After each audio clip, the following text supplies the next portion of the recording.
Hello दोस्तों, स्वागत है आपका कॉमिक्स टाइम्स में। और आज हम शुरू कर रहे हैं एक बेहतरीन कॉमिक जिसका नाम है काला पहाड़। इसका पहला पेज आप देख सकते हैं दोस्तों। और अभी तक आपने हमारे चैनल को सब्सक्राइब नहीं किया तो प्लीज़ सब्सक्राइब कर दें। शुरू करते हैं काला पहाड़। किसी नगर में एक सुबह एक साधु ने प्रवेश किया। साधु अपना कमंडल थामे एक घर की दहलीज के समीप पहुंचा और चुपचाप वहां जाकर खड़ा हो गया। काफ़ी समय पश्चात जब गृहिणी बाहर निकली, अरे मेरे द्वार पर ब्राह्मण देवता! साधु को बिल्कुल सचमुच खड़ा देख गृहिणी सोच में पड़ गई। साधु को बिल्कुल चुपचाप खड़ा देख गृहिणी सोच में पड़ गई। अरे यह कैसा महात्मा है, भिक्षा के लिए भी नहीं कह रहे। इन्हें भिक्षा दी तो कहीं यह नाराज तो नहीं हो जाएंगे, किंतु मेरे द्वार से आज तक कोई ब्राह्मण खाली हाथ नहीं लौटा। गृहिणी कुछ फल थाल में भर लाई। मैं अपना फर्ज पूरा करती हूँ। आपने भिक्षा के लिए नहीं कहा, किंतु फिर भी मैं आपको भिक्षा दे रही हूँ। इसलिए मुझे क्षमा करें महाराज और भिक्षा स्वीकार करें। साधु ने चुपचाप अपना कमंडल आगे कर दिया। कैसा विचित्र साधु है, कुछ बोलता ही नहीं। उसी शाम वही साधु फिर एक अन्य मकान के सामने जा खड़ा हुआ। फिर उस घर के से भिक्षा लेकर वह चुपचाप ही वापस लौट पड़ा। ऐसा मौनी साधु तो आज तक नहीं देखा न सुना। फिर तो उस साधु को यह रोज का नियम बन गया। सुबह शाम वह चुपचाप किसी मकान के आगे जाकर खड़ा हो जाता था और जब तक भिक्षा ना मिल जाए खड़ा रहता। ओह मौनी बाबा! अरे तो दीनू ने देखा तेरे द्वार खड़े हैं, मौनी बाबा उन्हें भिक्षा ला दे। अरे बाबा आप यह लीजिए, भिक्षा स्वीकार कीजिए। जैसे कि बाबा जाने के लिए मुड़े। ठहरिए बाबा हैं। बाबा क्या आप मुझे बता सकते हैं कि आपने यह मौन व्रत क्यों धारण कर रखा है? आखिर आप भिक्षा के लिए आवाज़ ना देकर इतनी देर तक खड़े रहकर समय को कष्ट क्यों दे रहे हैं? कभी कभी तो मैंने सुना है कि आप पूरा पूरा दिन भिक्षा के लिए दहलीज पर खड़े रहते हैं, किंतु भिक्षा देने के लिए आप किसी से कुछ नहीं कहते। यह सुनकर मौनी बाबा हौले से मुस्कुराए और आगे बढ़ गए। अरे कोई जवाब नहीं दिया? जवाब कहाँ से देंगे, उन्हें तो आज तक किसी ने बोलते देखा ही नहीं। मुझे तो यह मौनी बाबा भगवान का कोई अवतार लगते हैं।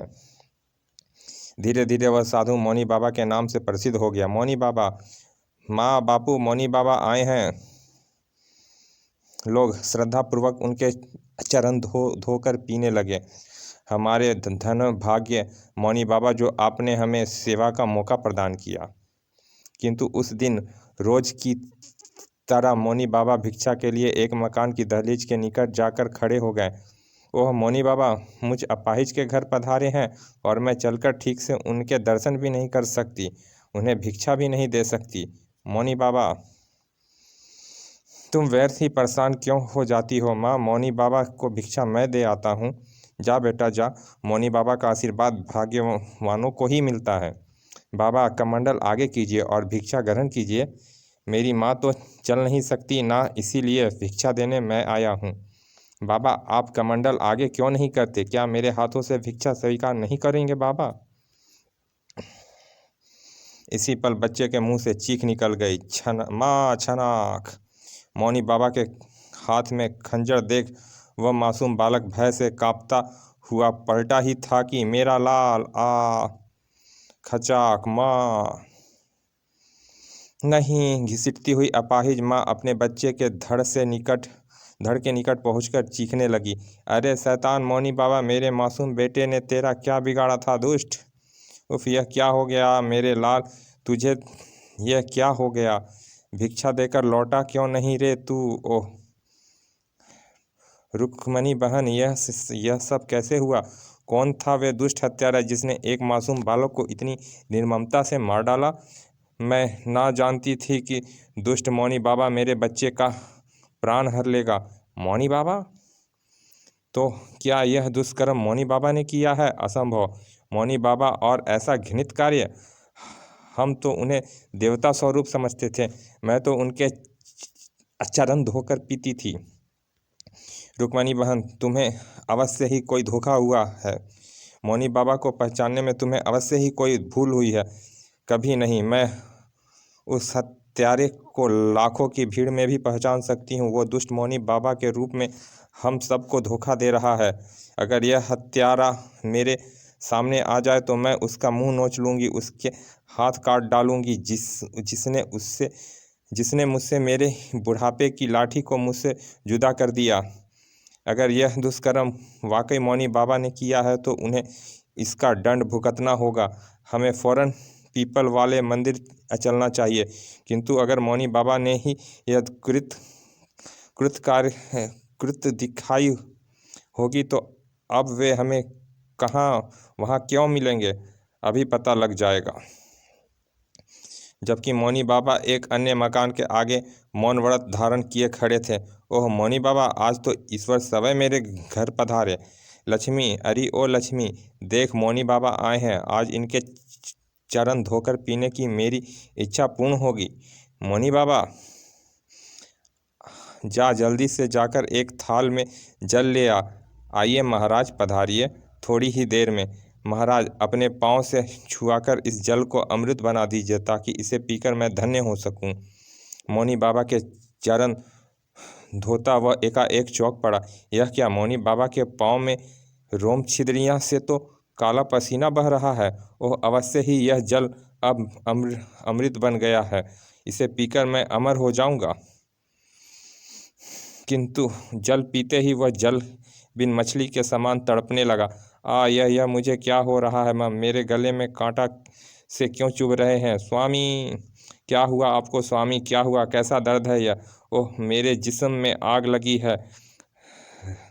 रक्त, आपके मुंह से तो रक्त बह रहा है। उफ स्वामी, नहीं, यह क्या हो गया है आपको? और यह महसूस करते कि उसकी सांस अब नहीं चल रही है। बाबा, यह क्या पिला? अरे कहाँ गए मौनी बाबा? मौनी बाबा? ओह, समझ गई, मेरे पति को विष मिला जल देकर खुद कहीं चले गए। यह काला जल मौनी बाबा के चरना अमृत समझकर उन्होंने पिया था और पीते ही उन्होंने दम तोड़ दिया।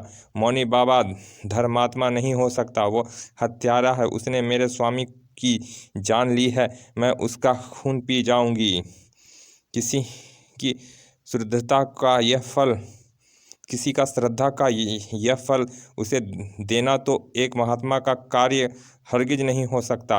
यह तो सरासर पाप है। उस ढोंगी साधु को इसी स्त्री के स्वामी की हत्या का दंड मिलना ही चाहिए। हमें तुरंत पीपल वाले मंदिर चलकर उस ढोंगी साधु को पकड़ना चाहिए। हाँ हाँ, चलो, थोड़ी ही देर में। लेकिन पीपल वाले मंदिर से कुछ ही दूर। अरे वे रहे मौनी बाबा, हत्यारा मौनी बाबा। खबरदार, कोई इनसे असभ्य ढंग से पेश नहीं आएगा। मौनी बाबा भीड़ के निकट पहुंचकर रुक गया। बाबा, हमें आपसे कुछ पूछना है। क्या आप में अपाहिज रुक्मणी के बच्चे की हत्या जैसा जघन्य कार्य किया है? क्या आपने एक गरीब किसान को विष पिलाकर उसकी हत्या की है? बाबा, आज आपको बताया यह मौन व्रत भंग करना ही होगा। हाँ हाँ, और हमें बताना होगा कि क्या वे असम्य अपराध आपने किया है। मौनी बाबा ने एक निगाह सब पर डाली और आगे बढ़ गए। अरे तभी, पाखंडी साधु, अब तेरा पाखंड एक क्षण भी यहाँ नहीं चल सकता। तू हमें एक पल भी और धोखा नहीं दे सकता।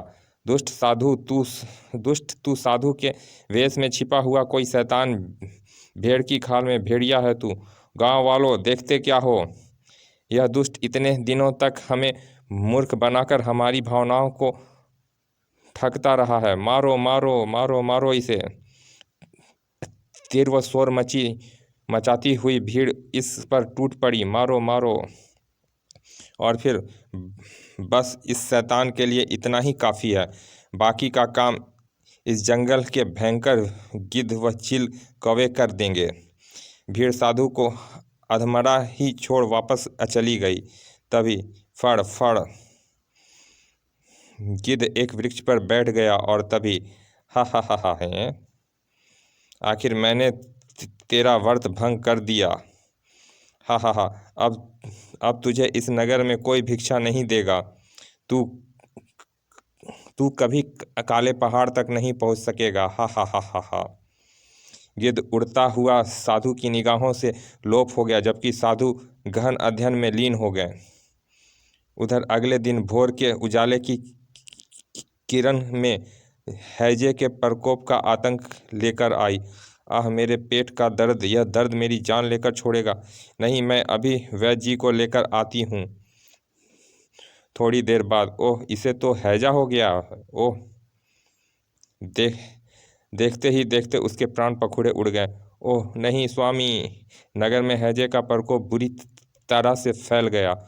ओह, मैं मरा, बचाओ मुझे। नहीं, राम नाम सत्य है। नगर में हाहाकार मच गया। उफ, यह हैजा पूरे नगर को खा जाएगा। हमसे अवश्य कोई भूल हुई है, जो ईश्वर हमें इतना कठोर दंड दे रहा है। ओह, कहीं हमने मौनी बाबा पर अत्याचार तो नहीं किया। चलिए दोस्तों, इस कॉमिक्स का पहला भाग यहाँ समाप्त करते हैं। मिलते हैं इसके दूसरे भाग में। और अभी तक आपने हमारे चैनल को सब्सक्राइब नहीं किया तो प्लीज़ सब्सक्राइब कर दें। चलिए मिलते हैं इसके दूसरे भाग में। तब तक के लिए धन्यवाद, विदा।